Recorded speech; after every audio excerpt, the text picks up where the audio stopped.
BKC गुरु classes में आपका स्वागत है। आज हम पढ़ेंगे क्लास 10th मैथ से 2024 के बोर्ड एग्जाम के पेपर का हल। तो चलिए यहां पर हम शुरू करते हैं बोर्ड एग्जाम के पेपर का हल। पहला प्रश्न यहां पर लेते हैं, सही विकल्प चुनकर लिखिए। द्विघात बहुपद x वर्ग धन bx धन c का आलेख का प्रकार होता है, किस प्रकार का होता है? परवलय के प्रकार का होता है। तो यहां आ जाएगा बच्चों परवलय। दूसरे नंबर पर देखते हैं, रैखिक समीकरण युग्म a1x धन b1y धन c1 बराबर 0, a2x धन b2y धन c2 बराबर 0 आश्रित एवं संगत होता है जब a1 बटे a2 बराबर b1 बटे b2 बराबर c1 बटे c2। केवल संगत आया तो भी हम लिखेंगे यहां पर a1 बटे a2 बराबर नहीं b1 बटे b2, और असंगत के लिए है a1 बटे a2 बराबर b1 बटे b2 बराबर नहीं c1 बटे c2।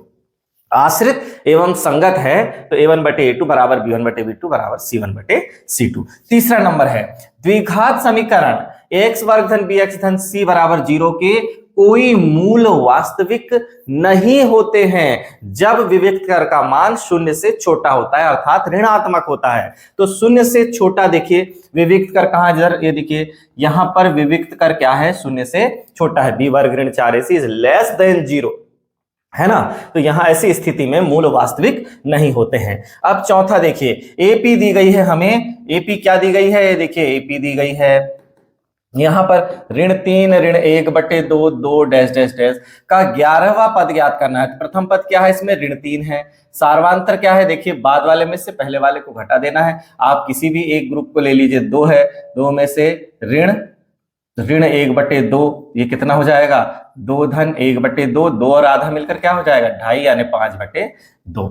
ऐसे ही हम ऋण 1 बटे 2 में से ऋण 3 को घटाकर भी सार्वांतर निकाल सकते हैं। सार्वांतर निकल गया।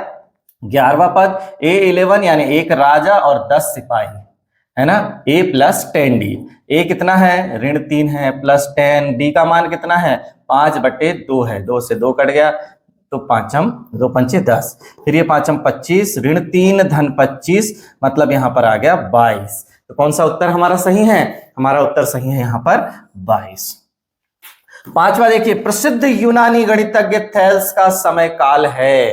थेल्स यूनान के गणितज्ञ और उनका समय काल क्या है, तो यहां पर आ जाएगा सायुपु सामान्य युग पूर्व 640 से 540, जिसे आप ईसवी पूर्व भी कहते हैं, उसे ही हम सामान्य युग पूर्व भी कहते हैं, 640 से 546।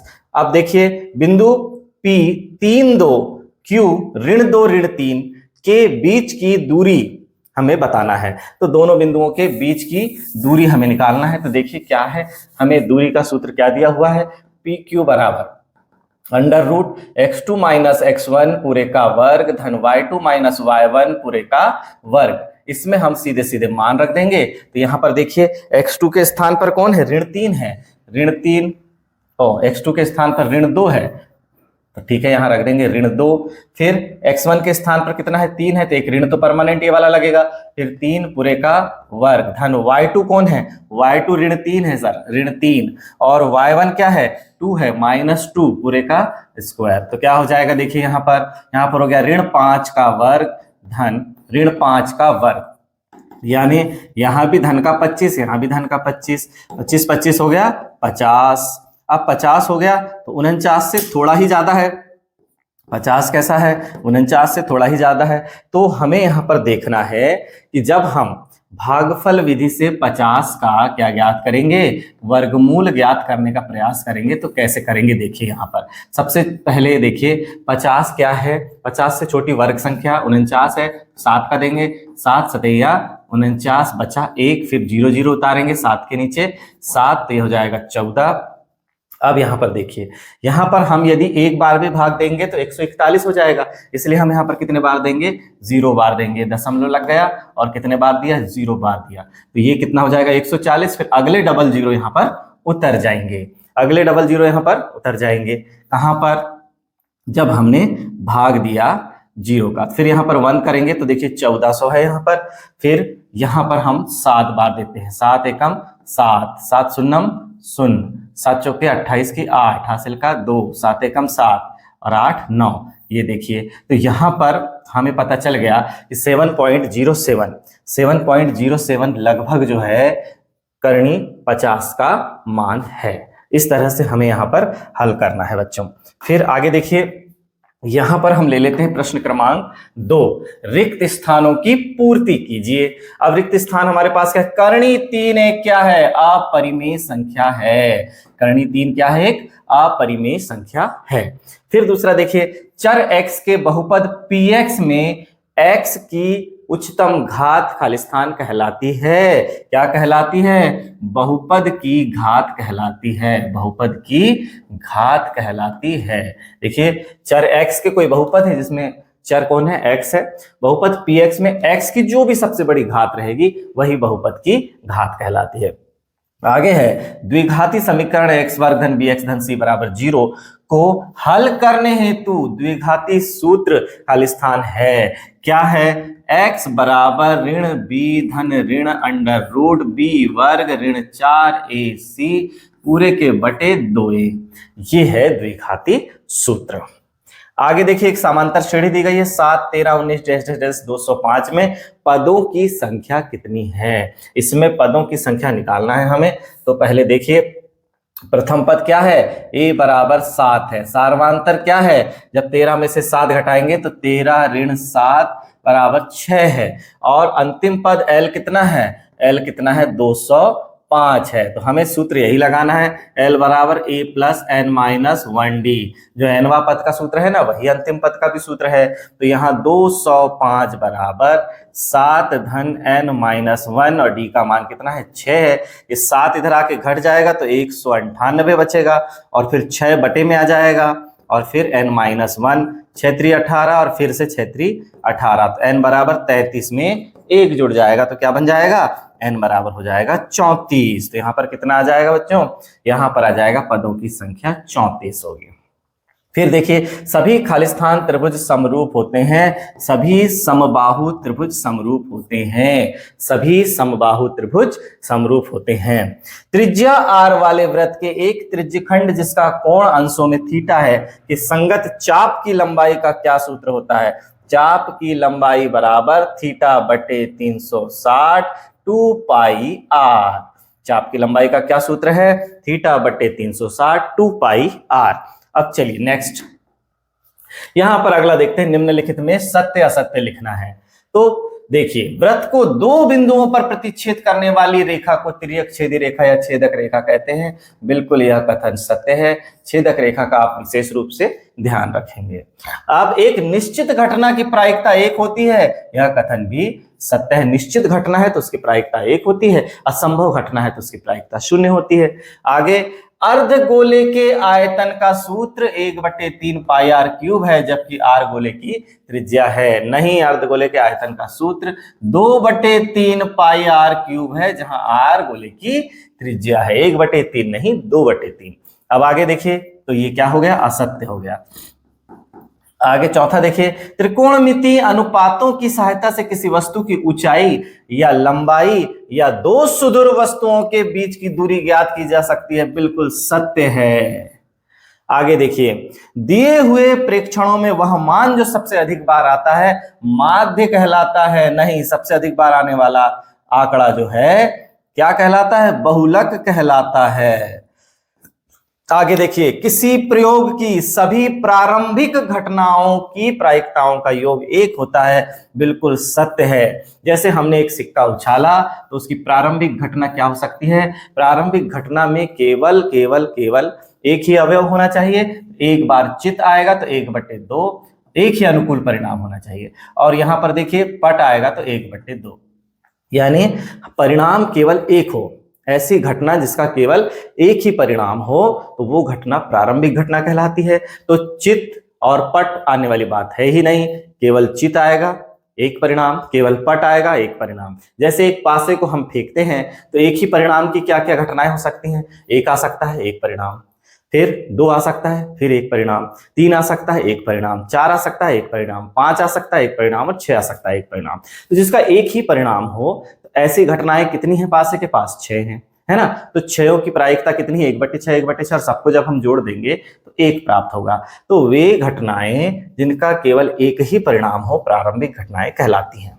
चलिए आगे, यहां पर देखिए सही जोड़ी मिलाना है। साइन वर्ग 25 अंश धन कॉस वर्ग 25 अंश, थीटा के स्थान पर यहां 25 अंश है, तो दोनों समान कोण है, तो दोनों का योग होगा 1। ये सी से मिला देंगे। टेन थीटा देखिए किसके बराबर है, यहां पर टेन थीटा अकेला लिखा हुआ है, और यहां पर साइन थीटा बटे कॉस थीटा के बराबर है। सेक स्क्वायर थीटा -1 इसके बराबर है, सर्व समीकरण नंबर 2 टेन वर्ग थीटा के बराबर है। त्रिज्य खंड के क्षेत्रफल का क्या सूत्र है, थीटा बटे 360 पाई आर वर्ग। फिर अर्धगोले के आयतन का क्या सूत्र है, 2/3 पाई आर क्यूब। तो इस तरह से हमें सही उत्तर को इस स्तंभ ए के सामने लिखना है बच्चों। आगे बढ़ते हैं। प्रश्न क्रमांक 5 है, प्रत्येक का एक शब्द या वाक्य में उत्तर देना है। किसी एपी के एनवा पद ज्ञात करने का सूत्र लिखिए। एपी का एनवा पद क्या है, ए एन बराबर ए धन n-1 डी, जहां ए प्रथम पद, डी सार्वांतर और n पदों की संख्या है। आगे देखिए, आधारभूत समानुपातिकता प्रमेय का कथन लिखिए। किसी त्रिभुज की एक भुजा के समांतर खींची गई सरल रेखा अन्य दो भुजाओं को जिन बिंदुओं पर प्रतिच्छेद करती है, वे बिंदु अन्य दो भुजाओं को समान अनुपात में विभाजित करते हैं। यानी यदि एक त्रिभुज की एक भुजा BC के समांतर हमने एक रेखा L खींचा, तो अन्य दो भुजाओं को D और E पर प्रतिच्छेद करे, तो AD बटे DB बराबर AE बटे EC होता है बच्चों। यहां पर इस तरह से हम बता देंगे।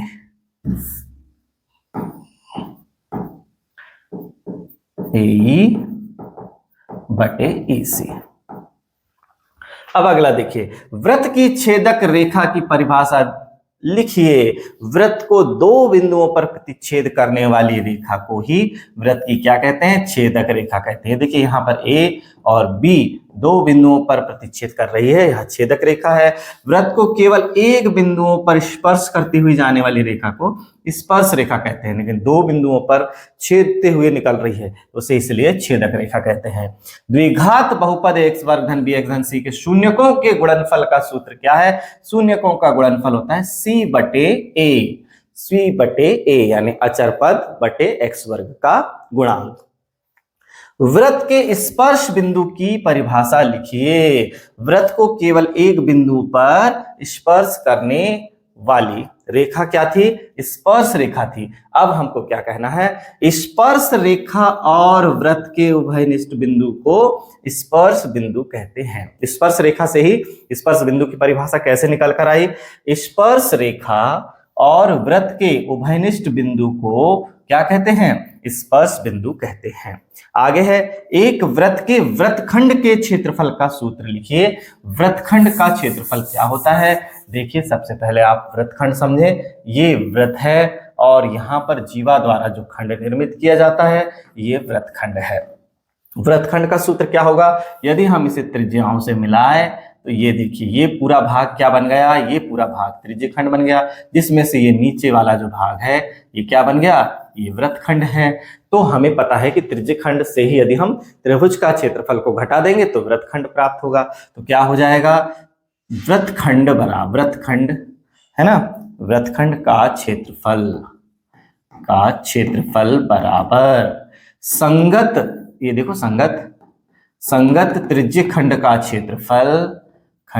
क्षेत्रफल उसमें से ऋण संगत त्रिभुज का क्षेत्रफल घटा देंगे।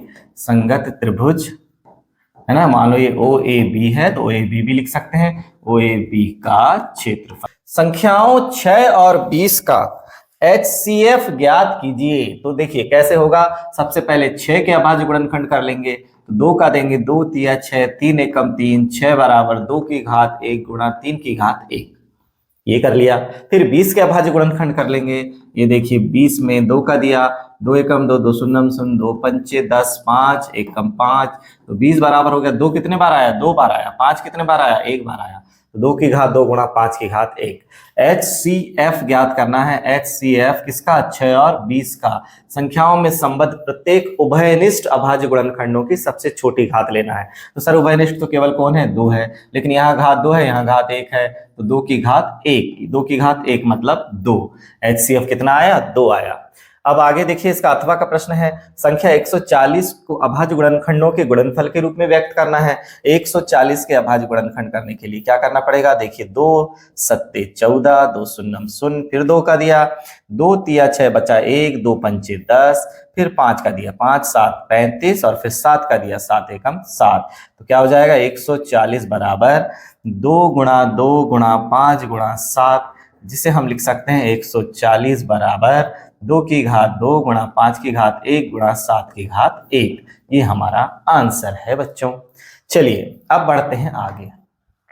प्रश्न नंबर 7 है, द्विघात बहुपद 3x वर्ग ऋण x ऋण 4 के शून्यक ज्ञात कीजिए। किसके ज्ञात करना है? px बराबर लिख देते हैं 3x वर्ग ऋण x ऋण 4। अब इसके शून्य ज्ञात करना है, तो 3 चौक 12। मध्य पद में ऐसा अंतर लाना है। देखिए, अंतिम पद के सामने ऋण चिन्ह है ना, तो हमको सबसे पहले ऐसे लिख देना है 3x वर्ग ऋण 1 को ऐसे 2 भागों में तोड़ना है, और उनके बीच में कौन सा चिन्ह आना चाहिए? अंतिम पद के सामने जो चिन्ह है वही चिन्ह हमको यहाँ लाना है। अब हमें 12 लाने के लिए क्या करना पड़ेगा? 4 में से 3 को घटाना पड़ेगा। 4 ऋण 3 करेंगे तो 1 आ जाएगा, और 4 तिया 12 हो जाएगा। ये देखिए, 3x वर्ग ऋण अंदर गया x तो हो जाएगा 4x, फिर अंदर गया ऋण ऋण का धन 3x ऋण 4, 3x में से केवल क्या निकलेगा बाहर? x निकलेगा, तो 3x ऋण 4, और यहां से केवल 1 निकलेगा, तो 3x ऋण 4। 3x ऋण 4 दोनों में है। अब दोनों में से 3x ऋण 4 को कॉमन ले लेंगे, अंदर बचेगा x धन 1, तो ये हो जाएंगे। अब शून्यक निकालने के लिए पहले वाले को 0 या फिर दूसरे वाले को 0 लिखेंगे। जब 3x ऋण 4 बराबर 0 इंप्लाइज 3x बराबर 4, और फिर इंप्लाइज x बराबर 4/3, तथा जब दूसरे वाले को 0 कर देंगे, यानी x plus 1 is equal to 0, तो x क्या हो जाएगा? x is equal to -1। तो आंसर क्या हो जाएगा? बहुपद के शून्यक x बराबर 4/3 और ऋण 1 है। इसके अथवा का प्रश्न देखिए, एक द्विघात बहुपद ज्ञात कीजिए जिसके शून्यकों का योगफल 4 और गुणनफल 1 है। योगफल 4 और गुणनफल कितना है? 1 है। तो लिख देंगे सबसे पहले हल दिया है। क्या दिया है भैया? शून्यकों का योगफल लिख देंगे। शून्यकों का योगफल, शून्यकों का योगफल ऋण b/a बराबर कितना है? कितना दिया है? देखिए, योगफल 4 दिया है, इसके बट्टे कुछ नहीं तो 1 लिख देंगे। फिर शून्यकों का गुणनफल, शून्यकों का गुणनफल क्या सूत्र है? c/a। किसके बराबर दिया हुआ है? 1 के बराबर। 1 उसके बट्टे कुछ नहीं है, तो लिख देंगे 1। अब हम देख रहे हैं कि दोनों सूत्रों में कौन आया है? a आया है। तो हमें क्या करना है? a की तुलना करना है। a की तुलना करना है कि दोनों जगह a समान है। बिल्कुल है सर, दोनों जगह a के सामने कितना लिखा हुआ है? 1 लिखा हुआ है, मतलब तुलना हो जाएगी। यदि नहीं होता तो पहले हमें हरों को बराबर करना होता। तुलना करने पर a के सामने कौन है? देखिए, a बराबर 1, b ऋण b के सामने 4 है। जब ऋण को उधर ले जाएंगे तो b बराबर कितना हो जाएगा? ऋण 4, और c के सामने तो 1 है सर, c बराबर 1। तो बहुपद क्या हो जाएगा? बहुपद हमें ज्ञात करना है ax वर्ग धन bx धन c। द्विघात बहुपद भी लिख सकते हो आप। द्विघात बहुपद क्या हो जाएगा? ये है द्विघात बहुपद। हाँ, तो अब इसमें हमें a का मान 1 रख देना है। 1x वर्ग धन b का मान ऋण 4, x है तो x, c का मान 1, तो ये हो जाएगा x वर्ग ऋण 4x धन 1। ये एक द्विघात बहुपद हमें ज्ञात हो गया। इसे ही हम जब व्यापक रूप में लिखना चाहें तो व्यापक रूप में द्विघात बहुपद क्या हो जाएगा? द्विघात बहुपद हो जाएगा, यहाँ पर k लग जाएगा, x वर्ग ऋण 4x धन 1, जहां k एक वास्तविक, सभी वास्तविक संख्याओं के लिए है ये, जहां k एक वास्तविक संख्या है। इस तरह से इसे हमें हल करना है। नेक्स्ट हमारा है 8वां प्रश्न। देखिए,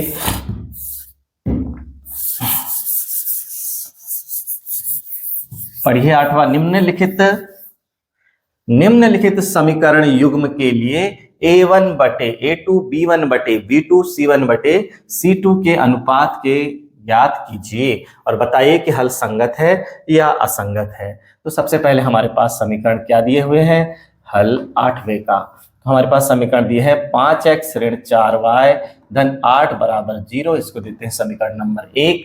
और दूसरा है 7x धन 6y ऋण 9 बराबर 0, इसको देते हैं समीकरण नंबर 2। अब हमें ज्ञात करना है A1 बटे A2। तो क्या लिखना पड़ेगा, व्यापक समीकरणों से तुलना करने पर, व्यापक समीकरणों से तुलना करने पर तुलना कर देंगे तो क्या हो जाएगा, व्यापक समीकरणों से तुलना कर देंगे तो A1 बटे A2 बराबर हो जाएगा 5 बटे 7। फिर B1 बटे B2 क्या हो जाएगा, B1 बटे B2 बराबर, यहाँ ऋण 4 है और यहाँ कितना है 6, ऋण 4 बटे 6। और फिर C1 बटे C2 बराबर क्या हो जाएगा, 8 बटे ऋण 9। ये देखिए 8 बटे ऋण 9। अब हमें क्या ज्ञात करना है, संगत है या असंगत है। तो देखिए A1 बटे A2 जो है पहले ही वाले के बराबर नहीं है, देखो ऋण 2 बटे 3 आता है ना, पहले वाले के ही बराबर नहीं है। हम लिख देंगे बराबर नहीं B1 बटे B2। अतः समीकरण निकाय कैसा है, समीकरणों का जोड़ा कैसा है, समीकरण निकाय संगत है, संगत है। A1 बटे A2 ही यदि B1 बटे B2 के बराबर नहीं है तो संगत है। A1 बटे A2 बराबर B1 बटे B2 बराबर नहीं C1 बटे C2 है तो असंगत है। और A1 बटे A2 बराबर B1 बटे B2 बराबर C1 बटे C2 है तो आश्रित संगत है। रैखिक समीकरण युग्म क्या है, x धन y बराबर 14, इसको दे देते हैं समीकरण नंबर 1। x ऋण y बराबर 4, इसको देते हैं समीकरण नंबर 2। अब हम ये देख रहे हैं कि दोनों समीकरणों में y के गुणांकों के चिन्ह असमान हैं और आंकिक रूप से दोनों के गुणांक क्या है, 1 ऋण 1। तो यहाँ पर देखिए हम सीधे सीधे लिख देंगे जोड़ने पर क्या हो जाएगा, ये y से y कैंसिल हो जाएगा, क्या हो जाएगा 2x इज इक्वल टू 14 और 4 मिलकर हो जाएंगे 18, implies x is equal to 18 बटे 2, तो कितना आएगा 9 आएगा। अब x बराबर कितना आ गया, x बराबर 9 आ गया। x के मान को आप समीकरण 1 या 2 किसी में भी रख सकते हैं। समीकरण 1 में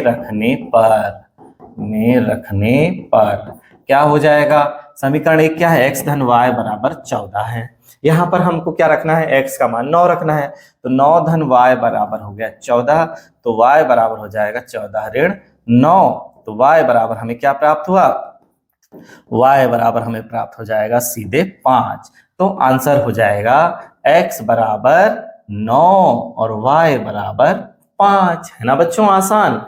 चलिए अब लेते हैं हमें 9वां प्रश्न। दी गई एपी के अगले 2 पद लिखिए। एपी हमारे पास क्या है, देखिए एपी हमारे पास है 4, 10, 16, 22 डैश डैश डैश डैश। तो सब में हमें पता है कि 6 जुड़ रहा है तो 6 जोड़ के अगले 2 पद लिख देना है, ऐसा नहीं करना है, हमें प्रॉपर नियम से हल करना है। तो यहां पर हमें क्या दिख रहा है, प्रथम पद a बराबर 4, सारवांतर देखिए कितना जुड़ रहा है, सारवांतर d बराबर 10 में से 4 जाएंगे कितना बचेगा 6, 16 में से 10 जाएंगे तो भी बचेंगे 6, 22 में से 16 जाएंगे तो भी बचेंगे 6, सारवांतर निकल गया। अब हमें अगले 2 पद लिखना है, यानी 1 2 3 4 पद है हमारे पास, 5वां पद और 6वां पद लिखना है। A5 में कौन रहेगा, एक राजा रहेगा और 4 सिपाही रहेंगे। 5 लोगों को बुलाया है तो एक राजा उसके साथ 4 सिपाही, 10 लोगों को बुलाया है तो एक राजा उसके साथ 9 सिपाही, ऐसे है ना। A + 4D क्या हो जाएगा, A का मान कितना है 4 है, धन 4D का मान कितना है 6 है, तो क्या हो जाएगा 4 6 चौके 24, तो क्या होगा 28। इसी प्रकार देखिए A6 उसका अगला पद भी लिखना है। A6 कितना है, A + 5D, एक राजा 5 सिपाही, A कितना है 4 है, 5 की जगह में 5 और D कितना है 6 है, 6 पंचे 30 और 4 34 हो गया, आप तो यहाँ लिख देंगे 34। तो आंसर लिखेंगे अगले 2 पद 28 एवं 34 हैं। है ना आसान बच्चों। चलिए इसका अथवा देखिए, नीचे दिए हुए योगफल ज्ञात कीजिए। हमारे पास एपी दी गई है 34 धन 32 धन 30 धन डैश डैश डैश डैश धन 10। इसका क्या ज्ञात करना है? योगफल ज्ञात करना है। तो देखिए सबसे पहले प्रथम पद ए कितना दिया हुआ है? 34, है ना। फिर हमको सार्वांतर निकालना है। सार्वांतर क्या है? 32 में से 34 जाएगा तो कितना बचेगा? ऋण 2 बचेगा। सार्वांतर निकल गया। इसके बाद हमें इस श्रेणी का क्या निकालना है? पूरे का योग ज्ञात करना है। तो हमें अंतिम पद देखो कितना दिया हुआ है? L बराबर दिया हुआ है 10। L बराबर कितना दिया हुआ है? 10 दिया हुआ है। अब यहां पर हमें किस चीज की जरूरत है? n की जरूरत है। तो सबसे पहले क्या हो जाएगा? L बराबर a धन n माइनस 1d फार्मूला लगा देंगे। तो a की वैल्यू कितनी है? 34 है, धन n माइनस 1d की वैल्यू कितनी है? -2 है, और अंतिम पद l कितना है? 10 है। तो 10, अब सबसे पहले 34 इस तरफ आ जाएगा। तो 34 10 ऋण 34 बराबर, है ना, ये n से गुणा होगा तो -2n, माइनस माइनस का +2, तो वो भी इधर आ जाएगा। ये हो जाएगा ये ऋण 24 ऋण 2n धन 2n इधर आ गया तो कितना हो जाएगा? ऋण 24 उधर जाके 26 हो जाएगा। n बराबर 26/2 यानी कितना आ गया? 13 आ गया। n का मान कितना आया? 13 आया। अब हमें ज्ञात करना है योग। तो योग क्या हो जाएगा? Sn बराबर, यदि अंतिम पद दिया हुआ है तो n/2 a प्लस l। योग कैसे निकालते हैं? n/2 a plus l। तो क्या होगा? देखिए n का मान कितना है? 13 है, 13/2। a का मान कितना है? 34 है। l का मान कितना है? 10 है। अब ये देखिए 13/2 गुणा 44, 44 को काटेंगे तो कितना होगा? 22, 22 तिया 66 की 6 हासिल का 6, 22 से कम 22 और 6 28, तो 286 आ जाएगा बच्चों इस दी गई श्रेणी का योग। 10वां प्रश्न, किसी त्रिभुज पी क्यू आर की भुजाओं पी क्यू और पी आर पर क्रमशः बिंदु ई और एफ स्थित हैं। तो बना देते हैं। एक त्रिभुज बना दिया पी क्यू आर की भुजाओं, पी क्यू आर बना दिया कि भुजाएं पी क्यू और पी आर पर क्रमशः बिंदु ई और एफ स्थित हैं। ये कर दिया ई और एफ। बताइए कि क्या ई एफ समांतर क्यू आर, ई एफ समांतर क्यू आर है क्या, हमें बताना है। जबकि हमें दिया हुआ है पी बराबर पीई बराबर 4 सेंटीमीटर, क्यू ई बराबर 4.5 सेंटीमीटर, पीएफ बराबर 8 सेंटीमीटर और आरएफ बराबर 9 सेंटीमीटर, ये हमें दिया गया है। अब हमें ईएफ समांतर क्यूआर सिद्ध करना है, तो हम इनके अनुपात ले लेंगे। पीई बटे क्यूई बराबर क्या हो जाएगा? 4/4.5, या दशमलव जब हम हटाएंगे तो क्या हो जाएगा? 40/45, 5 अट्ठे 40, 5 9 45, 8/9 आया। इसी प्रकार क्या है? पीएफ बटे आरएफ बराबर कितना दिया हुआ है? 8/9। अब हम देख रहे हैं समीकरण 1 और 2 दोनों कैसे आ गए? बराबर आ गए। तो क्या हो जाएगा? इनके लेफ्ट हैंड साइड भी बराबर हो जाएंगे। पीई बटे क्यूई बराबर हो जाएगा पीएफ बटे आरएफ के। अब समीकरण 1 और 2 से जब ये दोनों बराबर हो गए, इसका मतलब सम्मुख भुजाएं समान अनुपात में विभाजित हो रही हैं। तो थेल्स विलोम से क्या हो जाएगा? ई एफ समांतर क्यू आर, यहां आप लिख देंगे थेल्स विलोम से, है ना, थेल्स प्रमेय के विलोम से सिद्ध हो गया बच्चों ये। अब लेते हैं अथवा का प्रश्न। अथवा में है, आकृति में यदि PQ समांतर RS, हमें एक आकृति दी गई है, PQ और RS कैसे हैं? समांतर है। PQ और ये RS समांतर है, ठीक है। तो सिद्ध कीजिए कि त्रिभुज PQR समरूप त्रिभुज SOR, इन दोनों त्रिभुजों को हमें समरूप सिद्ध करना है। कौन कौन से त्रिभुज? PQR, ये देखिए, सॉरी, POQ और SOR ये दोनों को हमें क्या करना है, समरूप सिद्ध करना है। तो बहुत आसान है, हमें क्या पता है कि जब दो समांतर रेखाएं, कौन सी दो समांतर रेखाएं, हमें यहाँ पर दो समांतर रेखाएं दिख रही हैं, कौन कौन सी, PQ और RS। जब दो समांतर रेखाओं को एक तिर्यक छेदी रेखा प्रतिच्छेद करती है, ये देखो, ये जब QR प्रतिच्छेद करती है तो क्या होगा, एकांतर अंतः कोण बराबर होते हैं। तो यहाँ पर कोण 1 किसके बराबर हो जाएगा, कोण 2 के बराबर हो जाएगा। इसी प्रकार PQ और RS को तिर्यक छेदी रेखा PS भी तो प्रतिच्छेद कर रही है ना, तो PS भी प्रतिच्छेद करती है। तो यहाँ पर देखो, ये कोण 3 किसके बराबर हो जाएगा, कोण 4 के बराबर हो जाएगा।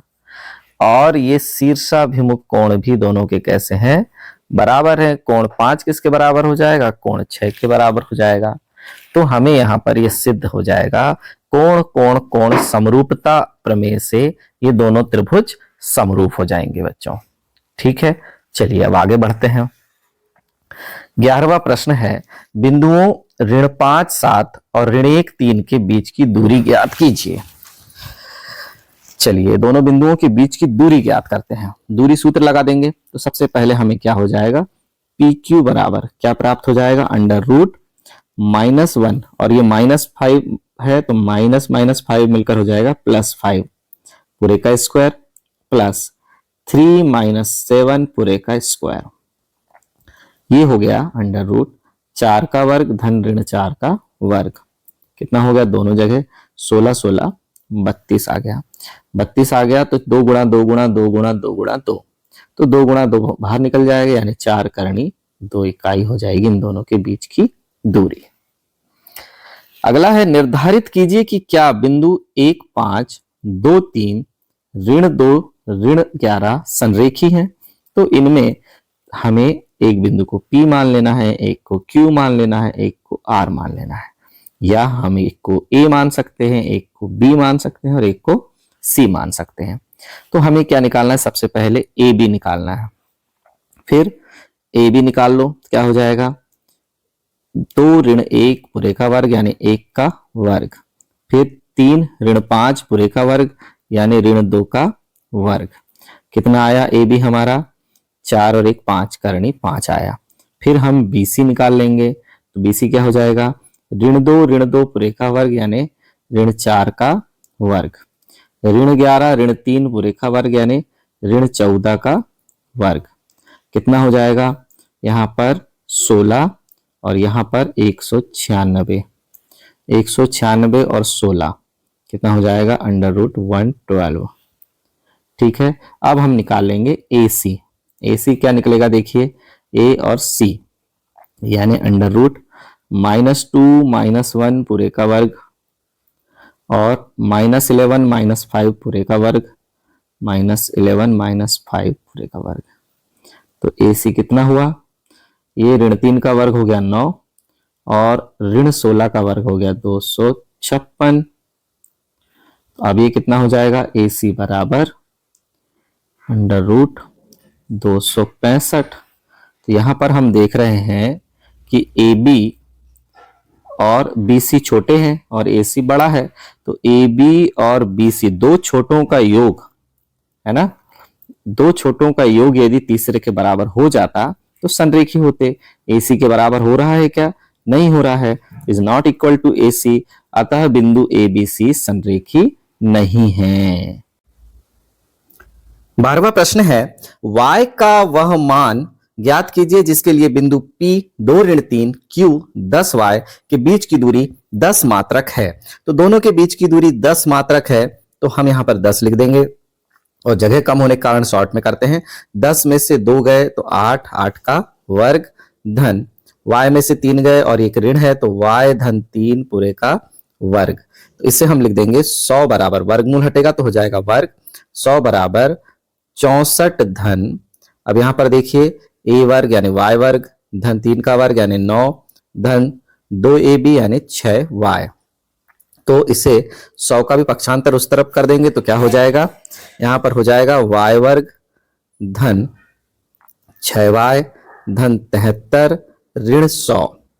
अब हम इस पूरे को इस तरफ लिख देंगे तो वाई स्क्वायर प्लस 6y और यहां पर बचेगा ऋण 27 बराबर 0। मध्य पद को दो भागों में बांट देंगे तो हो जाएगा y वर्ग और 9 तिया 27 होता है, इसलिए यहां पर हो जाएगा धन 9y ऋण 3y, ऋण 3y हो गया ना 6y ऋण 27 बराबर 0। y को कॉमन ले लेंगे तो हो जाएगा y धन 9 और ऋण 3 को कॉमन ले लेंगे तो हो जाएगा y धन 9 बराबर 0। y धन 9 को कॉमन ले लिया और y ऋण 3 बराबर 0। जब y धन 9 बराबर 0 तो y बराबर ऋण 9 तथा जब y ऋण 3 बराबर 0 तो y बराबर 3। तो आंसर हमारा आ गया y बराबर 9 ऋण 9 और 3। ठीक है बच्चों, बढ़ते हैं अथवा वाले सवाल पर।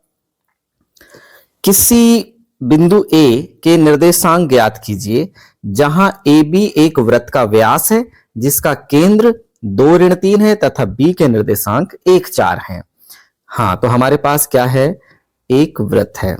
ठीक है, वृत्त बना लेते हैं और उस वृत्त में क्या दिया हुआ है, ये वृत्त है AB वृत्त का व्यास है, AB वृत्त का व्यास है जिसका केंद्र कितना है 2 ऋण 3 है, केंद्र है 2 ऋण 3 तथा B के निर्देशांक हैं, ये B है, B के निर्देशांक है 1 4। तो हमें क्या ज्ञात करना है, A के निर्देशांक ज्ञात करना है। A के निर्देशांक मान लेते हैं x y। ठीक है, अब ये दोनों के मध्य में कौन है, केंद्र है। तो केंद्र का निर्देशांक वास्तव में किसके बराबर होता है, A का x निर्देशांक धन 1/2। इसी प्रकार देखिए केंद्र का निर्देशांक ऋण 3 बराबर A का y निर्देशांक धन 4/2। मध्य बिंदु ऐसे ही निकालते हैं ना, मध्य बिंदु का सूत्र से। ये हो जाएगा 4 2 दूनी 4 ऋण 1 बराबर x, यानी x का मान कितना प्राप्त हुआ 3। फिर यहां पर देखिए ऋण 6 ऋण 4 बराबर y, तो y का मान कितना प्राप्त हुआ ऋण 10। तो हमें एक्स वाई की वैल्यू क्या प्राप्त हो गई, 3 ऋण 10। ये अब समझते हैं 13वां प्रश्न। यदि समकोण त्रिभुज एबीसी में कोण बी समकोण है तथा AB बराबर 4 सेंटीमीटर BC बराबर 3 सेंटीमीटर, तो साइन ए और कॉस ए का मान ज्ञात कीजिए। तो हम ले लेते हैं एक समकोण त्रिभुज ABC में कोण B कैसा है, समकोण है। चलिए ये ले लिया AB और ये हो गया C, कोण B को बना दिया समकोण।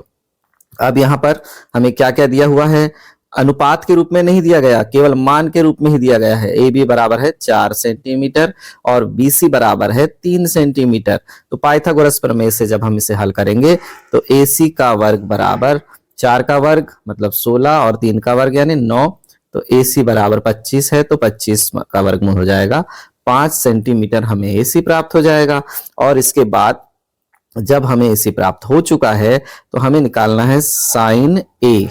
साइन A यानी लंब बटे कर्ण, A की सम्मुख भुजा यानी लंब, ये हो गया BC बटे कर्ण AC यानी 3/5। फिर हमें निकालना है कॉस A यानी आधार बटे कर्ण यानी A की संलग्न भुजा कौन है AB और कर्ण कौन है AC, तो ये हो जाएगा 4/5, ये आंसर हो जाएगा। अब हमें अथवा में मान ज्ञात करना है किसका, साइन 60 अंश। अब इनकी वैल्यू रख देंगे, साइन 60 का मान है कर्णी 3/2, कॉस 60 का मान है कर्णी 3/2, धन साइन 30 का 1/2, कॉस 60 का 1/2। तो क्या हो जाएगा हल, कर्णी 3 और कर्णी 3 का गुणा हो जाएगा 3/2 और 2 का गुणा हो जाएगा 4, 1 एकम 1/2 दूनी 4। तो कितना प्राप्त हुआ 4/4 और कटकर प्राप्त हो जाएगा 1। तो इसकी वैल्यू कितनी हो गई 1 हमारा आंसर है। आप व्यवस्थित हल करेंगे परीक्षा में। 14वां प्रश्न है, सिद्ध कीजिए कि किसी वृत्त के किसी व्यास के सिरों पर खींची गई स्पर्श रेखाएं समांतर होती हैं। तो व्यास के सिरों पर खींची गई स्पर्श रेखाएं समांतर होती हैं, हमें सिद्ध करना है। तो हमें यहां पर ले लेना है एक वृत्त, ये देखिए एक वृत्त ले लिया और इसके व्यास जो है ए बी है, ए बी व्यास के सिरों पर पी क्यू और आर एस स्पर्श रेखाएं हमने खींच दी है। तो यहां लिख देंगे, दिया है वृत्त सी ओ आर, यानी एक वृत्त जिसका केंद्र ओ और त्रिज्या आर है, में ओ वृत्त का केंद्र और ए बी क्या है, व्यास है, जिसके सिरों पर ए व बी से क्रमशः पी क्यू और आर एस स्पर्श रेखाएं खींची गई हैं। सिद्ध क्या करना है, पी क्यू समांतर आर एस, यानी ये जो स्पर्श रेखाएं खींची गई हैं ये वास्तव में समांतर हैं, हमें सिद्ध करना है। उत्पत्ति में लिख देंगे कोण पी ए बी बराबर 90 अंश। अब ये देखिए कोण पी ए बी जो है ये कैसा है, ये पी ए बी कितना है, 90 अंश है। क्यों है, क्योंकि वृत्त के केंद्र से त्रिज्या स्पर्श रेखा पर लंबवत है। हमें पता है कि जो केंद्र से जाने वाली त्रिज्या है वो स्पर्श रेखा पर क्या होती है, लंबवत होती है, इसलिए ये कोण 90 अंश आ गया। वैसे कोण ए बी एस बराबर भी 90 अंश है। देखिए ए बी एस ये वाला कोण भी कैसा है, ये भी 90 अंश है। तो अब ये दोनों, ये भी क्योंकि वृत्त के केंद्र से त्रिज्या स्पर्श रेखा पर लंबवत होती है, इसका कारण भी वही। तो समीकरण 1 और 2 से क्या हो जाएगा, चूंकि दोनों के राइट हैंड साइड क्या प्राप्त हो गए, 90-90 प्राप्त हो गए, तो दोनों के लेफ्ट हैंड साइड बराबर हो जाएंगे। अब दोनों के लेफ्ट हैंड साइड बराबर होगा, यानी ये दोनों कोण आपस में बराबर हो गए। अब बराबर होने से क्या हो गया, परंतु ये क्या है, एकांतर अंतः कोण है। एकांतर अंतः कोण यदि बराबर होते हैं तो रेखाएं क्या होती हैं, समांतर होती हैं, अतः पी क्यू समांतर आर एस सिद्ध हो गया। ठीक है बच्चों। अब प्रश्न है, एक बिंदु Q से एक वृत्त पर स्पर्श रेखा की लंबाई 24 सेंटीमीटर है, Q की केंद्र से दूरी 25 सेंटीमीटर है, तो वृत्त की त्रिज्या ज्ञात कीजिए। अब यहां पर देखिए, यहां पर क्या दिया हुआ है, एक बिंदु हम ले लेंगे Q, एक वृत्त ले लेते हैं। सबसे पहले तो हम ये ले लिया हमने एक वृत्त, यहां पर एक बिंदु Q से स्पर्श रेखा की लंबाई है ना, स्पर्श रेखा की लंबाई कितनी है, 24 सेंटीमीटर है, ये 24 सेंटीमीटर है। Q की केंद्र से दूरी कितनी है, 25 सेंटीमीटर है, ये 25 सेंटीमीटर हो गई। तो वृत्त की त्रिज्या ज्ञात कीजिए। हमें पता है कि केंद्र से जाने वाली जो त्रिज्या है स्पर्श बिंदु पर के साथ समकोण बनाती है, तो यहाँ पर 90 अंश का कोण, के त्रिभुज क्या बन गया, समकोण त्रिभुज बन गया।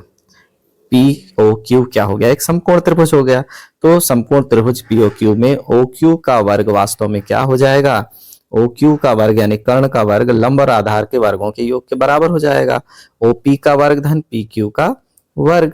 तो ओ क्यू हमें दिया हुआ है 25 का वर्ग बराबर ओपी का वर्ग धन पी क्यू का वर्ग दिया हुआ है हमें 24 का वर्ग।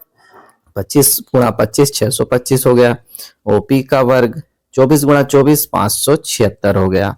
तो अब हमें ओपी को अकेला कर देना है, तो क्या हो जाएगा 625 में से 576 घट जाएंगे और दाईं तरफ रह जाएगा ओपी का वर्ग। अब क्या बचेगा, देखिए यहां बचा ओपी वर्ग बराबर 49, तो ओपी बराबर 7 का वर्ग, ओपी बराबर 7 सेंटीमीटर। तो वृत्त की त्रिज्या कितनी प्राप्त हुई, ओपी बराबर 7 सेंटीमीटर प्राप्त हुई। 15वां प्रश्न है, 15 मीटर भुजा वाले एक वर्गाकार घास के मैदान के एक कोने पर लगे खूंटे पर एक घोड़े को 5 मीटर लंबी रस्सी से बांध दिया गया है। ज्ञात कीजिए कि मैदान के उस भाग का क्षेत्रफल जहां घोड़ा चर सकता है। तो यहां पर देख लेते हैं, हमने ले लिया सबसे पहले एक वर्गाकार मैदान। देखिए ए बी सी डी ये वर्गाकार है। अब यहां पर 5 मीटर के पर हमने ये ले लिया, ये इतने भाग को, इतने त्रिज्यखंड वाले भाग को चर सकेगा। तो वर्ग का प्रत्येक कोण बराबर 90 अंश, केंद्रीय कोण थीटा बराबर 90 अंश प्राप्त हो गया। एवं त्रिज्या 5 सेंटीमीटर, क्योंकि 5 सेंटीमीटर की ही रस्सी बंधी है। त्रिज्यखंड का क्षेत्रफल हो जाएगा थीटा बटे 360 पाई आर वर्ग, यानी ये 90 से 360 4 बार कटा और 2 से ये 4 कटेगा, 2 दूनी 4 और 2 11 22। तो हमें प्राप्त हो जाएगा ऊपर 11 गुणा 25, नीचे हो जाएगा 14, यानी 275 बटे 14 और 14 का जब हम भाग देंगे तो 19.643 वर्ग सेंटीमीटर भाग को चर सकेगा। है त्रिज्या 21 सेंटीमीटर वाले वृत्त का एक चाप केंद्र पर 60 अंश का कोण अंतरित करता है, चाप की लंबाई ज्ञात कीजिए। अब हमारे पास क्या है, त्रिज्या 21 सेंटीमीटर वाला एक वृत्त है और इसका चाप केंद्र पर 60 अंश का कोण अंतरित करता है। ये देखिए, चाप द्वारा केंद्र पर 60 अंश का कोण अंतरित किया गया है ना। चाप को हम मान लेंगे ए बी और त्रिज्या कितनी है, 21 सेंटीमीटर है, तो चाप की लंबाई ज्ञात करना है।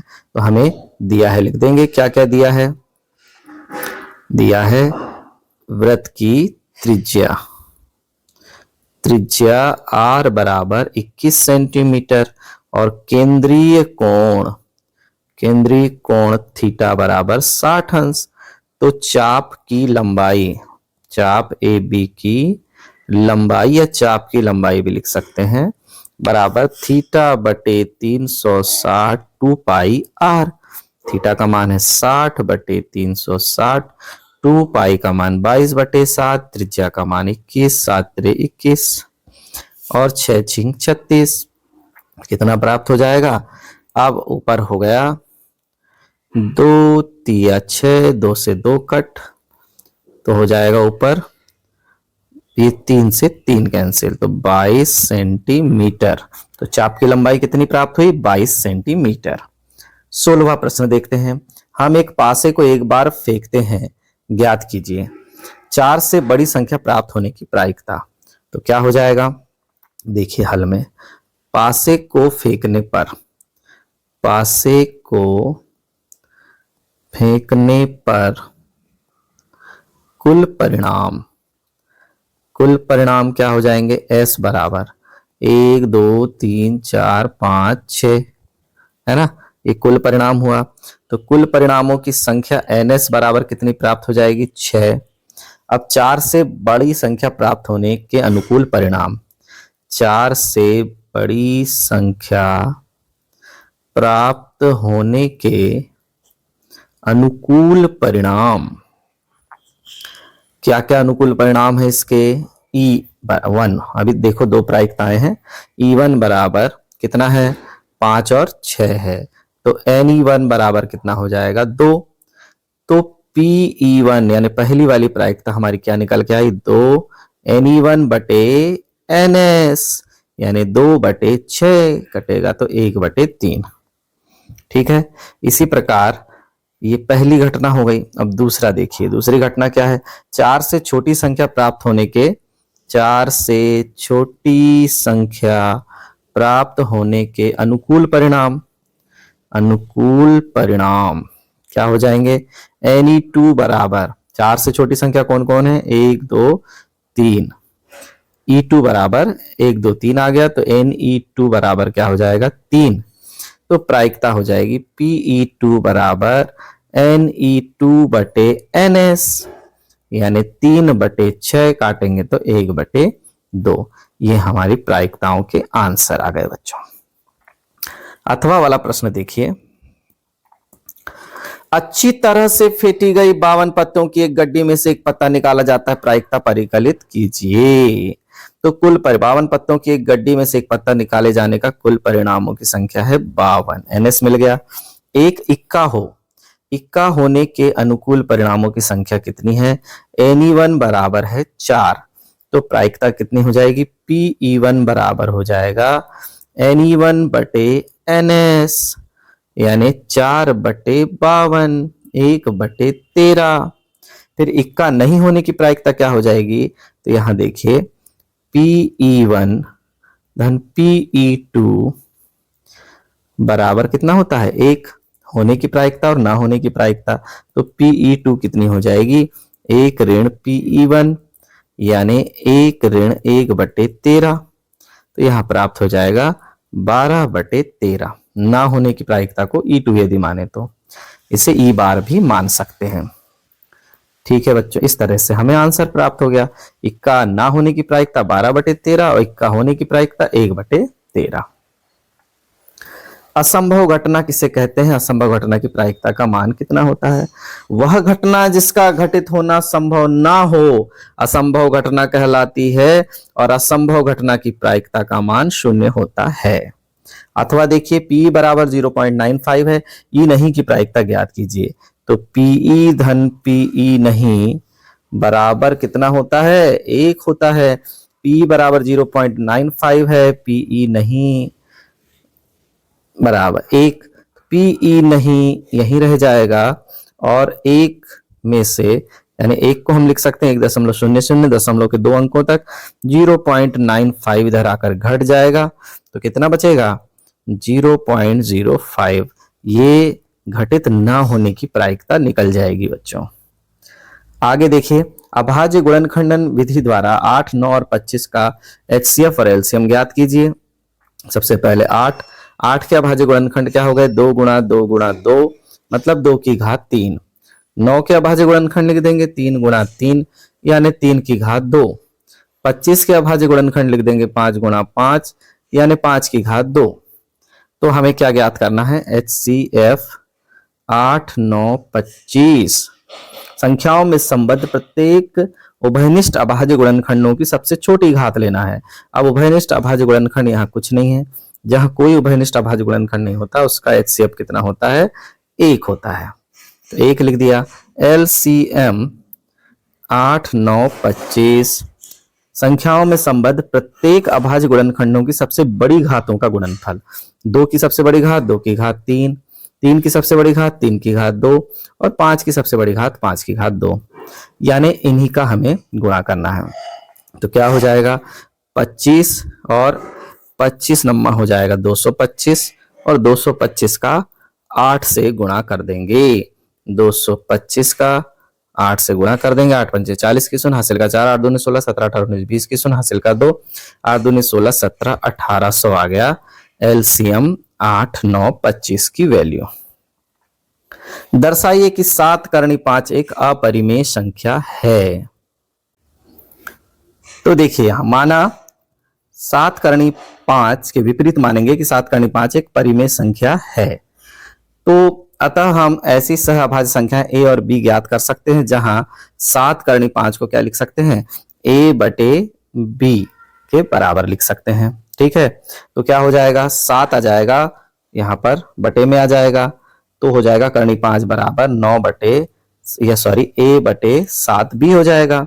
तो 7 A और B पूर्णांक हैं, अतः A बटे 7B क्या हो जाएगा, परिमेय हो जाएगा, एक परिमेय संख्या होगी, इसलिए करनी 5 भी एक परिमेय संख्या होगी। परंतु इससे इस तथ्य का क्यों होगी, क्योंकि ये दोनों आपस में बराबर हैं। जब A बटे 7 भी परिमेय है तो करनी 5 भी परिमेय होगी, परंतु इससे इस तथ्य का विरोधाभास होता है कि करनी 5 तो एक अपरिमेय संख्या है। इसलिए यह निष्कर्ष निकलता है कि 7 करनी 5 एक अपरिमेय संख्या है। ये हमने यहाँ पर सिद्ध कर दिया। अगला देखते हैं 19वां सवाल। जांच कीजिए कि x वर्ग ऋण 2x बराबर ऋण 2 गुणा 3 ऋण x एक द्विघात समीकरण है। तो चलिए जांच कर लेते हैं। x वर्ग ऋण 2x और यहां पर हो जाएगा ऋण 2 और 3 ऋण x। तो करते हैं अंदर, तो हो जाएगा x वर्ग ऋण 2x और ये हो जाएगा ऋण 2 का जब 3 से गुणा करेंगे तो कितना हो जाएगा ऋण 6 और ऋण 2 का ऋण x से करेंगे तो धन 2x। सबको इस तरफ ले आते हैं, x वर्ग ऋण 2x ऋण 2x धन 6 बराबर 0, तो x वर्ग ऋण 4x धन 6 बराबर 0। अतः क्या हो जाएगा, दिया गया समीकरण एक द्विघात समीकरण है। ये हमने प्रूफ कर दिया। अब आगे लेते हैं, द्विघात समीकरण दिया है 6x वर्ग ऋण x ऋण 2 के मूल ज्ञात कीजिए। अब इसके हमें क्या ज्ञात करना है, मूल ज्ञात करना है। तो हम ले लेंगे सबसे पहले हमारा द्विघात समीकरण क्या है, 6x वर्ग ऋण x ऋण 2 बराबर 0। अब इसके मध्य पद को 2 भागों में बांटेंगे और 6 दूनी 12 लाएंगे। 6x वर्ग ऋण 1 को 2 भागों में बांटना है, अंतिम पद के सामने जो चिन्ह है वही मध्य में आएगा। ऋण 2 बराबर 0 क्या हो जाएगा 6x वर्ग यानी 6 दूनी 12, 12 लाने के लिए और यहाँ पर कितना है x का गुणांक 1 ऋण 1 है ना, तो यहाँ पर 1 के लिए 1 को 2 भागों में बांटना है, तो 4 ऋण 3, तो ये हो जाएगा ऋण 4x फिर ऋण अंदर गया तो धन 3x ऋण 2 बराबर 0। इन दोनों में से बाहर निकल जाएगा 2x, तो हो जाएगा 3x ऋण 2 धन 1 निकल जाएगा तो 3x ऋण 2 बराबर 0। अब दोनों में से 3x ऋण 2 को कॉमन ले लेंगे, अंदर बचेगा 2x धन 1 बराबर 0। जब 3x ऋण 2 बराबर 0 तो x बराबर हो जाएगा 2/3 तथा जब 2x धन 1 बराबर 0 तो x बराबर हो जाएगा ऋण 1/2। ये हमारे आंसर है बच्चों। आगे 20वां प्रश्न है, भूमि के एक बिंदु से जो मीनार के पाद बिंदु से 25 मीटर की दूरी पर है, मीनार के शिखर का उन्नयन कोण 60 अंश है, मीनार की ऊंचाई ज्ञात कीजिए। तो यहां पर सबसे पहले माना मीनार ए बी बराबर एच, एक मीनार ले लिया, ए बी बराबर एच, भूमि से दूरी कितनी है 25 मीटर है, उन्नयन कोण कितना है 60 अंश है। तो हमें क्या करना है, आप समकोण त्रिभुज एबीसी ले लेंगे, सीधे सीधे क्या हो जाएगा, समकोण त्रिभुज एबीसी में tan थीटा बराबर क्या हो जाएगा, लंब बटे आधार। लंब कौन है, ए बी है, और आधार कौन है, बी सी है। तो लिख देंगे अपन यहाँ ए बी बटे बी सी। tan 60 अंश बराबर ए बी का मान है h और बी सी का मान है 25। तो ये हो जाएगा करणी 3 बराबर h बटे 25। तो h बराबर हो जाएगा 25 करणी 3 मीटर, यानी मीनार की ऊंचाई हमें कितनी प्राप्त हुई, 25 करणी 3 मीटर प्राप्त हुई। अथवा में है, भूमि के एक बिंदु से एक 20 मीटर ऊंचे भवन के शिखर पर लगी एक संचार मीनार के तल और शिखर के उन्नयन कोण 45 अंश और 60 अंश हैं, तो मीनार की ऊंचाई ज्ञात कीजिए। अब हमारे पास क्या है, भूमि के एक बिंदु से एक 20 मीटर ऊंचे भवन के शिखर पर एक संचार मीनार लगी हुई है। तो देखिए ये संचार मीनार यहाँ पर लगी हुई है, यहाँ पर 20 मीटर ऊंचे भवन के ऊपर। तो ये पहला जो है एक इस बिंदु से यहाँ देखिए 45 अंश का कोण बन रहा है बी पर, और ए वो देखने के लिए 60 अंश का कोण बन रहा है। माना ए बी एक संचार मीनार है ना, उसकी ऊंचाई h है, मतलब ए बी की दूरी है h, बी सी बराबर है 20 मीटर। कोण सी डी बी, कोण सी डी बी है 45 अंश और कोण सी डी ए है 60 अंश। तो कोण ए सी डी और कोण बी सी डी बराबर 90 अंश। हमें पता है कि यहाँ कौन सा कोण है, समकोण बना हुआ है। अब समकोण त्रिभुज बी सी डी में ये देखिए बी सी डी, ये छोटा वाला जो त्रिभुज है, इसमें tan 45 अंश बराबर बी सी यानी लंब बटे सी डी आधार हो जाएगा, 20 बटे x हो जाएगा, तो x का मान 20 मीटर प्राप्त हुआ। इसी प्रकार अब समकोण त्रिभुज ए सी डी में देखो, ए सी डी में क्या हो जाएगा, tan 60 अंश लेने पर tan 60 अंश बराबर लंब पूरा देखिए h और 20 दोनों हो जाएगा, यानी h धन 20 लंब हो जाएगा, और आधार हो जाएगा कितना, अभी हमें प्राप्त हुआ समीकरण 1 में क्या प्राप्त हुआ है, x बराबर 20 मीटर प्राप्त हुआ है, तो इसे हमने x माना है ना। तो ये हो जाएगा, यहाँ पर 20 का पक्षांतर कर देंगे, 20 करणी 3 बराबर 20 धन h, तो h बराबर हो जाएगा 20 करणी 3 ऋण 20, 20 को कॉमन ले लेंगे। अतः संचार मीनार जो है 20 कोष्टक में करणी 3 ऋण 1 मीटर है उसकी कुल ऊंचाई, किसकी, संचार मीनार की, यानी a से लेकर b की ऊंचाई। ठीक है बच्चों, अब बढ़ते हैं अगले सवाल की ओर। 21वां प्रश्न है, रैखिक समीकरण युग्म को हल कीजिए। हमारे पास रैखिक समीकरण युग्म दिया हुआ है, हम ले लेते हैं। सबसे पहला समीकरण 3x धन 4y बराबर 10, और इसे दे दिया समीकरण नंबर 1। फिर दूसरा समीकरण है 2x ऋण 2y बराबर 2, ये समीकरण नंबर 2 है। इसे हमें हल करना है, तो समीकरण 2 आसान है, तो समीकरण 2 से हमें क्या लेना है, 2 को कॉमन ले लेंगे, x ऋण y बराबर 2, 2 जब नीचे चला जाएगा तो x ऋण y बराबर 2 बटे 2 यानी 1, तो x बराबर हो जाएगा 1 प्लस y। ये हो गया हमारा समीकरण नंबर 3। तो x के मान को समीकरण 2 से निकला है ना, को समीकरण 1 में प्रतिस्थापित करने पर कर देंगे समीकरण 1 में प्रतिस्थापित, तो क्या हो जाएगा, 3 x का मान कितना है 1 धन y धन 4y बराबर 10।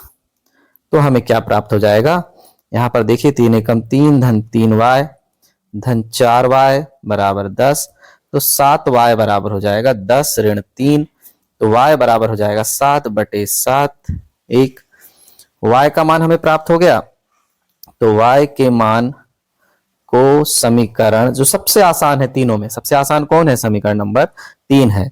समीकरण 3 में रखने पर जब रख देंगे तो क्या हो जाएगा? x बराबर हो जाएगा 1 प्लस वाई यानी 1 प्लस 1, तो x बराबर हो जाएगा 2। तो आंसर हमें क्या प्राप्त हो जाएगा? x बराबर 2, y बराबर 1। ठीक है बच्चों, अब अथवा का प्रश्न लेते हैं। दो अंकों की संख्या के अंकों का योग 9 है। इस संख्या का 9 गुना संख्या के अंकों को पलटने से बनी संख्या का 2 गुना है, वह संख्या ज्ञात कीजिए। तो यहां हम मान लेंगे, माना दो अंकों की संख्या में इकाई का अंक y एवं दहाई का अंक x है, तो अभिष्ट संख्या हो जाएगी 10x। जो दहाई की संख्या रहती है उसके साथ 10 का गुणा होता है, तो 10x धन y होगी। शर्त पहली क्या है? यानी दो अंकों की संख्या के अंकों का योगफल 9 है, यानी x धन y बराबर 9 हो गया। दूसरी शर्त क्या है? मूल संख्या का 9 गुना, जो संख्या का 9 गुना करेंगे संख्या को पलटने पर बनी संख्या का दुगना होगा। तो ये संख्या कौन थी हमारी? 10x धन y थी, उसका 9 गुना संख्या के अंकों को पलटने पर बनी संख्या के दुगने, यानी y चले जाएगा x के स्थान पर, x चला जाएगा y के स्थान पर। तो इसे जब हम हल करेंगे तो हमें ये प्राप्त हो जाएगा, ये देखिए 88x ऋण 11y बराबर 0, यानी हमें क्या प्राप्त हो जाएगा? यहां पर 11 का भाग दे देंगे, y बराबर 8x प्राप्त हो जाएगा। अब y का मान हमें प्राप्त हो गया, y के मान को समीकरण 1 में प्रतिस्थापित कर देंगे। समीकरण 1 क्या था हमारा? x धन y बराबर 9 था, तो रख देंगे y के स्थान पर 8x, तो ये हो जाएगा 9x बराबर 9, तो x का मान हो गया 1। अब x का मान जो हो गया हमें क्या प्राप्त हुआ? 1 प्राप्त हुआ। तो 2 में x के मान को जब हम रख देंगे समीकरण 2 में, तो क्या होगा? यहां पर रख देंगे तो क्या होगा? x का मान 1, तो y का मान 8 प्राप्त हो गया। तो अभिष्ट संख्या क्या होगी? 18 प्राप्त होगी। यदि अंकों को हम पलट देंगे तो क्या प्राप्त होगा? 81 प्राप्त होगा। यानी 18 का 9 गुना और 81 का दुगना आपस में बराबर है, ये भी हम प्रूफ कर सकते हैं बच्चों। अब बढ़ते हैं अगले सवाल की ओर। 21वां सवाल है, दवा का एक कैप्सूल एक बेलन के आकार का है, इसके दोनों सिरों पर एक अर्धगोला लगा हुआ है, एक एक अर्धगोला लगा हुआ है। पूरे कैप्सूल की लंबाई 14 mm है और उसका व्यास 5 mm है। इसका पृष्ठीय क्षेत्रफल ज्ञात कीजिए। तो चलिए हम इसका पृष्ठीय क्षेत्रफल ज्ञात करते हैं। तो यहां हमने बना लिया है एक दवा का कैप्सूल। ये देखिए यहां पर ये जो भाग है ये अर्धगोले लगे हुए हैं दोनों तरफ, और पूरा जो बेलनाकार भाग है वो 9 mm क्यों हो जाएगा? क्योंकि पूरी लंबाई कितनी दी गई है? 14 mm, और ये जो है अर्धगोलाकार भाग, इसकी त्रिज्या कितनी हो जाएगी? 2.5 है ना, 2.5 mm हो जाएगी। क्यों? क्योंकि ये दोनों तरफ लगे हुए हैं और दोनों तरफ के मिला के हो जाएंगे 5 mm। 5 mm जब हम घटा देंगे तो क्या होगा? ये 9 mm बचेगा बेलनाकार भाग का। तो हमें यहां लिख देना है पूरे कैप्सूल का पृष्ठीय क्षेत्रफल बराबर बेलन का वक्र पृष्ठीय क्षेत्रफल, ये बेलन का वक्र पृष्ठीय क्षेत्रफल, धन 2 गुणा एक अर्धगोले का वक्र पृष्ठीय क्षेत्रफल। 2 अर्धगोले हैं ये देखिए और एक बेलन है, तो ये कर देंगे तो 2 पाई आर एच हो जाएगा बेलन का, और 2 इंटू अर्धगोले का वक्र पृष्ठीय क्षेत्रफल 2 पाई आर स्क्वायर। अब 2 पाई आर दोनों में है, कॉमन निकाल लेंगे, h धन 2r अंदर बचेगा। अब मान रख देंगे, 2 पाई का मान 22/7 और r का मान 2.5 और h का मान है 9। h किसका है? ये बेलन का है, और ये 2 गुणा त्रिज्या। तो जब हम इसे हल कर देंगे तो ये 7 से 7 कैंसिल हो जाएगा और बचेगा 2 गुणा 22 गुणा 2.5 गुणा 2, 44 गुणा 5 यानी 220 वर्ग mm हमें क्या प्राप्त हो जाएगा? कैप्सूल का पृष्ठीय क्षेत्रफल। अब बढ़ते हैं अगले सवाल की ओर। अब अथवा का प्रश्न है, एक कलमदान घनाभ के आकार के एक लकड़ी से बना है जिसमें कलम रखने के लिए 4 शंक्वाकार गड्ढे बने हुए हैं। घनाभ की विमाएं 15 सेंटीमीटर, 10 सेंटीमीटर और 3.5 सेंटीमीटर है। प्रत्येक गड्ढे की त्रिज्या 0.5 सेंटीमीटर है और गहराई 1.4 सेंटीमीटर है। पूरे कलमदान में लकड़ी का आयतन ज्ञात कीजिए। यानी हम देख रहे हैं कि जो कलमदान है हमारा घनाभ के आकार का है और उसमें 4 शंक्वाकार गड्ढे हैं। तो 4 शंक्वाकार गड्ढे का जब आयतन हम कम कर देंगे घनाभ के आयतन में से, तो वही होगा पूरे कलमदान में लकड़ी का आयतन। तो चलिए इसे समझते हैं। तो इस तरह से हम एक आकृति बना देंगे। ये घनाभ है और घनाभ में 4 शंक्वाकार कलमदान, ये देखिए ये बने हुए हैं। ये 4 शंक्वाकार कलमदान बने हुए हैं। दिया है घनाभ की लंबाई कितनी है 15 सेंटीमीटर, चौड़ाई 10 सेंटीमीटर, ऊंचाई 3.5 सेंटीमीटर एवं 4 शंकु जिनमें से प्रत्येक की त्रिज्या 0.5 सेंटीमीटर है और ऊंचाई 1.4 सेंटीमीटर है। पूरे कलमदान में लकड़ी का आयतन कितना है? घनाभ के आयतन में से ऋण 4 शंकु का आयतन हम कम कर देंगे, तो घनाभ का आयतन a गुणा b गुणा c और ऋण 4 शंकु का आयतन है 1/3 पाई r वर्ग h। तो ये हमने मान रख दिया और शंकु के आयतन के लिए ये पाई का मान रख दिया, r का मान रख दिया और h का मान रख दिया। इस तरह से हमें हल करने पर प्राप्त हुआ 150 गुणा 3.5 ऋण 4 1/3, ये 7 से 14 2 बार कट गया है ना, और ये दशमलव से नीचे 10 बना दिया था। और फिर जब हम इसे और सरल करेंगे तो हमें प्राप्त हो जाएगा 525.0 ऋण 22/15। अब 22/15 को हल करेंगे तो 1.41 आ जाएगा। 525 में से 1.41 घटाएंगे तो 523.54 घन सेंटीमीटर आएगा कलमदान की शेष लकड़ी का आयतन। बच्चों अब बढ़ते हैं अगले सवाल की ओर। 23वां सवाल है, निम्नलिखित सारणी किसी मोहल्ले के 25 परिवारों में भोजन पर हुए दैनिक व्यय को दर्शाती है। एक उपयुक्त विधि द्वारा भोजन पर हुआ माध्य व्यय ज्ञात कीजिए। तो देखिए हमारे पास दिया है दैनिक व्यय रुपयों में 100 से 150 तक परिवारों की संख्या है 4, 150 से 200 5, 250 से 250 12, 250 से 250 12, 250 से 302 और 300 से 350 2 है। तो हमारे पास कितने परिवारों की बात की गई है? 25 परिवारों की। सिग्मा FI हम इन्हें जोड़ लेंगे तो 25 ही आएगा, ये 25 आ गया। वर्ग चिन्ह जब हमें निकालना है तो यहाँ पर दैनिक व्यय जो वर्ग अंतराल दिया हुआ है उसका मध्य बिंदु यानी 100 और 150 मिलकर हो गया 250, 250 का मध्य बिंदु हो जाएगा 125 यानी बटे 2 करने पर। फिर यहाँ आ जाएगा 175, 200 और 250 का मिल गया 450, 450 बटे 2 करेंगे तो 225। इसी प्रकार 275 और यहाँ पर 325। ये हो गया। FI इंटू XI जब हम करेंगे यानी FI का XI से गुणा तो 125 का 4 से गुणा करेंगे तो कितना हो जाएगा? 500 हो जाएगा। तो यहाँ पर हम कर देंगे 500। ठीक है। अब यहाँ पर देखिए 175 का 5 से गुणा कर देंगे, 175 का 5 से गुणा करेंगे तो क्या हो जाएगा? ये हो जाएगा हमारा 875, यहां लिख देंगे 875। फिर 225 का 12 से गुणा करना है, 225 गुणा 12 करेंगे तो कितना हो जाएगा? ये हो जाएगा हमारा 2700। और फिर 275 का 2 से गुणा करेंगे तो ये हो जाएगा हमारा 550 और 325 का 2 से करेंगे तो 650। जब हम इन सबको जोड़ देंगे तो देखिए इन सबको जोड़ देंगे यानी 500 धन 875 धन 2700 धन 550 धन 650 जब हम करेंगे तो हमें प्राप्त हो जाएगा 5275। अब ये हो जाएगा सिग्मा FI इंटू XI। तो हमें माध्य का सूत्र क्या पता है? लिख देंगे माध्य x बार बराबर सिग्मा FI इंटू XI बटे सिग्मा FI। तो हो जाएगा 5275 बटे 25। तो क्या हो जाएगा? 25 दूनी 50 बचा 2, 25 से कम 25, फिर बचा 2, 25 से कम 25, 211। तो क्या आया? हमें क्या निकालना था? माध्य व्यय रुपयों में। तो 211 रुपए ये आ जाएगा हमारा माध्य व्यय। अब लेते हैं अथवा का प्रश्न। निम्नलिखित आंकड़े 225 बिजली उपकरणों के प्रेक्षित जीवन काल घंटों में की सूचना देते हैं। उपकरणों का बहुलक जीवन काल ज्ञात कीजिए।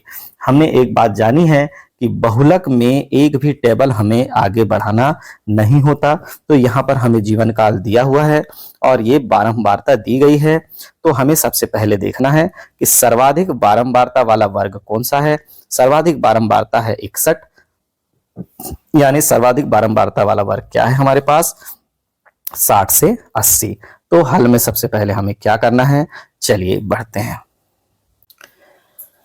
तो यहां पर हम ले लेते हैं जीवन काल घंटों में और बारंबारता, टेबल को खड़ी बना देंगे। 0 से 20 में बारंबारता 10 है, 20 से 40 की बारंबारता 35, 40 से 60 की 52, 60 से 80 की 61, 80 से 100 की 38 और 100 से 120 की 29 है। यानी अधिकतम बारंबारता कितनी है, 61 है। अधिकतम बारंबारता वाला यानी बहुलक वर्ग हमारे पास कौन है, 60 से 80 है। तो ये बहुलक वर्ग हो जाएगा 60 से 80 और बारंबारता हो गई 61, है ना। अब यहां पर देखिए, यानी ये हो जाएगा F1, इसके ऊपर वाला F0, इसके बाद वाला F2, इस तरह से कर लेंगे। तो बहुलक वर्ग की निम्न सीमा L बराबर 60, F0, F1, F2 हमें मिल गया है।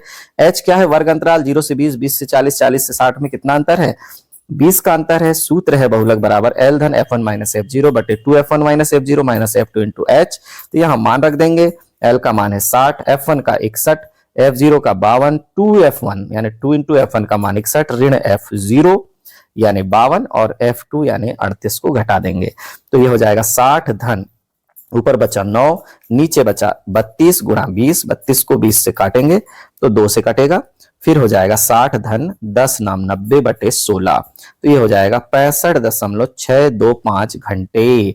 तो बहुलक जीवन काल क्या आया, 65.625 घंटे। तो बच्चों 2024 के बोर्ड एग्जाम के पेपर का हल यहां समाप्त होता है। धन्यवाद।